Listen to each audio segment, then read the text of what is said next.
You ask Tiger to solve. This deals with linear equations with one unknown.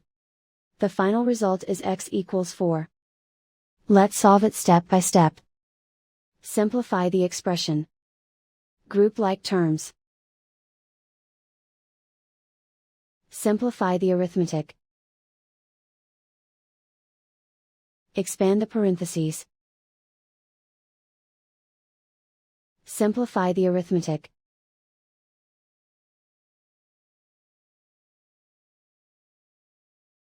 Group all x terms on the left side of the equation. Add 5x to both sides. Group like terms. Simplify the arithmetic. Group like terms. Simplify the arithmetic. Group all constants on the right side of the equation. Subtract 5 from both sides.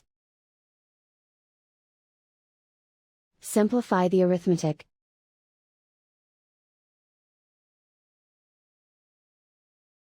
Isolate the x.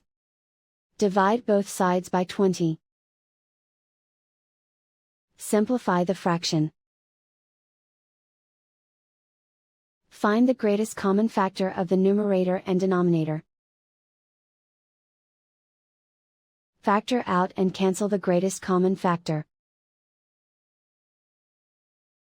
And so the final result is x equals 4.